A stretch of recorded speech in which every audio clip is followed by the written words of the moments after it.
qaulihim inna qatalna al-masih Isa ibn Maryam Rasulullah, dan klaim para pendeta Sanhedrin. Kenapa mereka ingin membunuh Nabi Isa? Mereka dibongkar kepalsuannya. Makar konspirasi pendeta Sanhedrin dibongkar sama Nabi Isa. Ketika Nabi Isa masih kecil dibawa oleh Nabi Zakaria pamannya. Maaf, kakeknya. Nabi Zakaria adalah paman Siti Maryam.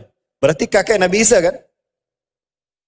Nabi Isa itu dibawa ke Baitul Maqdis. Di Baitul Maqdis para pendeta Sanhedrin mereka menghapus Taurat dari tempatnya. Summa yaktubuna yuharifuna al-kalima am-mawadih.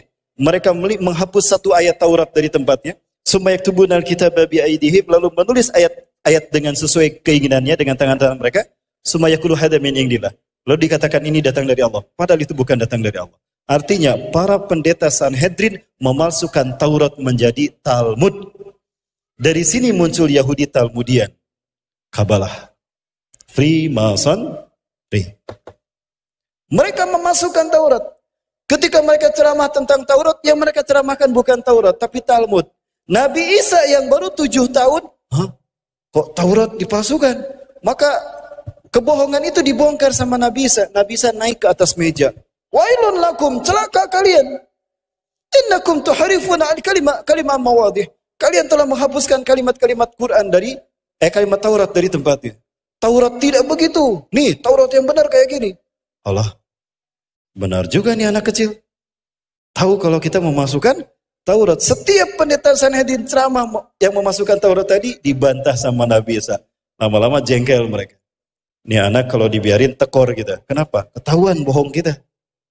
Konspirasilah mereka untuk membunuh Nabi Isa alaihi salam. Dibikin dongeng Tuhan bingung. Itu karangan mereka. Mereka sudah terbiasa mengarang ayat. Maka mereka pun membuat karangan cerita untuk membunuh Nabi Isa. Karena tidak mungkin tangan mereka basah dengan darah para nabi. Dengan darah Nabi Isa. Maka mereka buat sebuah dongeng tentang Tuhan bingung. Dihasutkan kepada raja-raja Romawi. Termakanlah Herodes, raja Romawi. Sehingga ingin menangkap dan menyalib Nabi Isa. Bisa diikuti ya Pak Fila ya? Pernah mendengar doktrin Tuhan bingung? Pernah mendengar?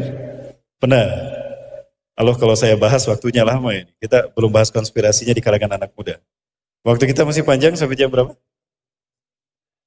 Sampai selesai ya? Selesainya nanti malam Pak di masjid. Ini kita nyambung materinya. Maka yang tadi saya bahas, tidak saya ulang. Baik, kita nyambung ya. Maka nanti hadir lagi. Terakhir endingnya nanti. Bagaimana pertemuan Nabi Isa dengan Dajjal. Nanti malam. Di mana? Nggak jauh dari Sidoarjo. Nggak jauh dari Malang. Iya maksud saya di Masjid Sawah Jajar ya. Baik, sampai mana tadi? Tuhan bingung. Doktrin Tuhan bingung ini dikarang oleh pendeta Sanhedrin. Gimana ya cara membunuhnya? Kita kan udah terbiasa ngarang. Kita ngarang lagi aja. Kenapa Tuhan bingung? Nabi Adam udah dilarang gak boleh petik tuh pohon, buah pohon kayu. Iblis menyebutnya huldi. Dipetik sama Nabi Adam. Maka saat itu Tuhan ketika akan menghukum Nabi Adam, aduh kasihan Adam. Aku ini Tuhan, jangankan Adam, alam semesta aku sentil hancur. Lah Adam sakit dia. Kalau tahu dia akan memetik, nggak mungkin, nggak akan saya ciptakan. Bingung Tuhan, bunuh jangan Adam, bunuh jangan, bunuh aja. Nah itu yang bikin Tuhan bingung. Bunuh jangan, bunuh jangan, bunuh jangan. Kemudian Tuhan punya ide, Eureka, aku punya ide. Masa ada Tuhan kayak gitu? Tapi ada satu sekte paham ajaran di dalam tengah-tengah umat Islam yang meyakini ada Tuhan memilih seperti ini. Akidah Al-Bada, orang Syiah. Tuhan salah mengutus Nabi. Tadinya mengutus Ali, tapi kepincut sama Muhammad. Jadi Muhammad yang diutus. Harusnya Ali. Tuhan berubah kepikiran, berubah keputusan. Al-Bada itu dalam paham mereka. Baik, Ibu Ibu, nah, aku kan Tuhan. Aku immortal, tidak mati. Kalau gitu akulah yang menggantikan Adam yang dihukum. Malaikat Jibril, Jibril, sini Jibril. Tulis maklumat Tuhan. Tuhan menjelma menjadi manusia menggantikan Adam alaihi salam. Baik Tuhan, dibuka laptopnya, maka Jibril ngetik. Maklumat Tuhan. Titik 2. 1. Tuhan menjelma menjadi manusia. Setelah Tuhan memutuskan untuk menjelma menjadi manusia, Tuhan bingung. Bingung yang kedua, bagaimana cara turun ke dunia? Kalau turun begitu saja, nanti dikira siluman. Oh, berarti Tuhan harus lahir secara normal. Baik, Jibril nomor 2, Tuhan lahir secara normal. Baik Tuhan lahir secara normal. Ketika Tuhan lahir secara normal, bingung lagi. Lah siapa yang melahirkan Tuhan? Bingung Tuhan, ini di Sawah Jajar aja banyak, ini di Malang aja banyak. Siapa yang harus dipilih? Jibril ngasih masukan, Tuhan boleh ngasih masukan? Jibril ngasih masukan sama Tuhan. Tazakartu li'annaka qad ba'atsani ila Bethlehem, ila Nazaret, ila Baitilaham. Ya Allah, aku masih ingat engkau pernah mengutus aku ke Bethlehem. Di Bethlehem, di Nazaret, ada seorang wanita suci yang hidupnya hanya untuk ibadah kepadamu. Dia tidak pernah disentuh oleh siapapun. Siapa dia Jibril? Masa Tuhan tidak tahu? Siapa dia Jibril? Dia Maryam binti Imran. Putri Hanah binti Fakus. Oh, Maryam binti Imran.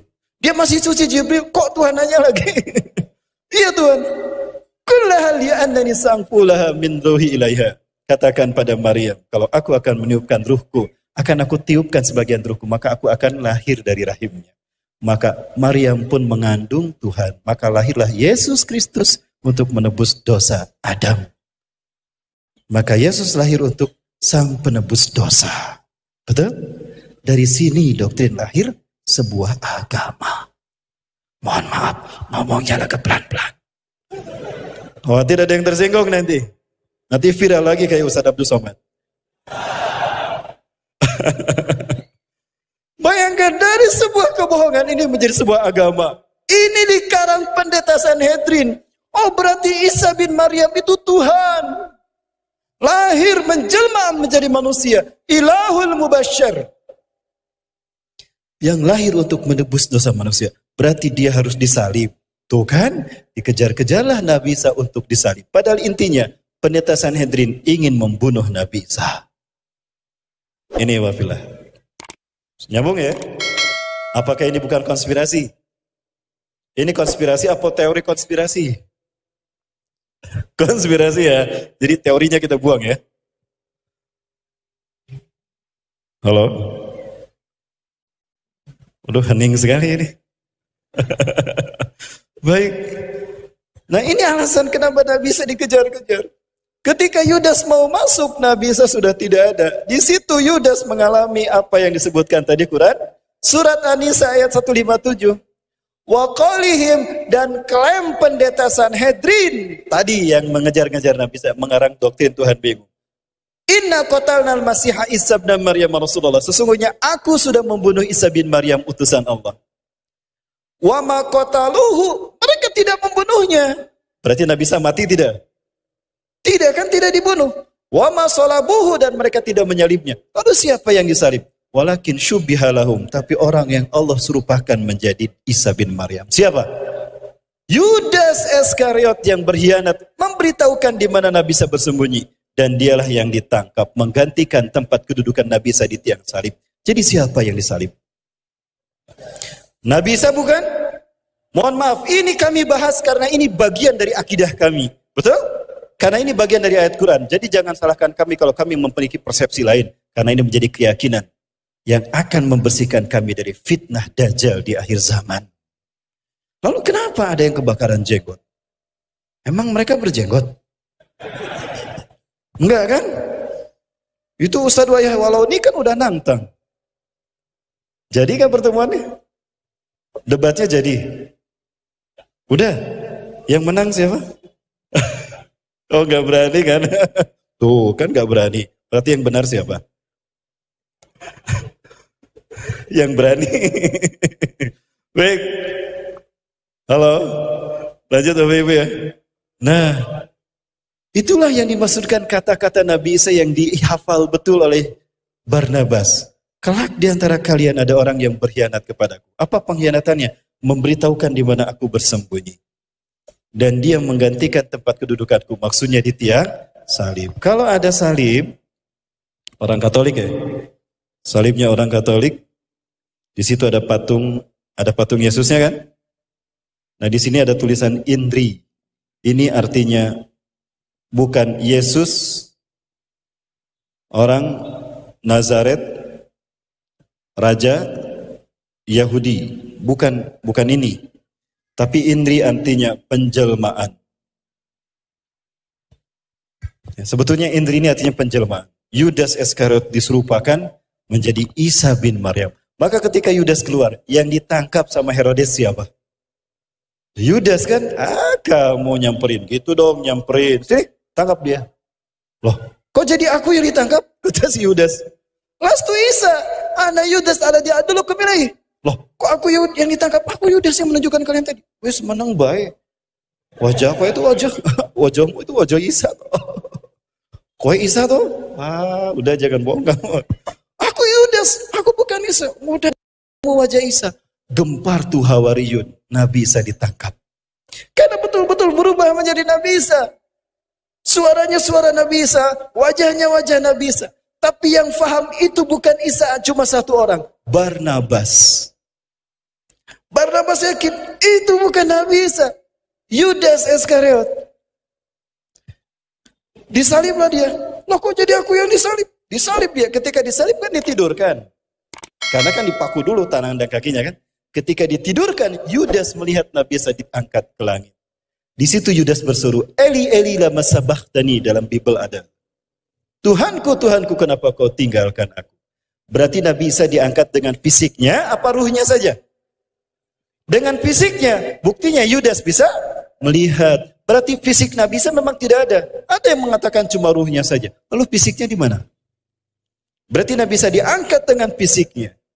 Eli Eli lama sabachthani, Tuhanku, Tuhanku, kenapa kau tinggalkan aku? Maka yang disalib adalah Yudas Iskariot.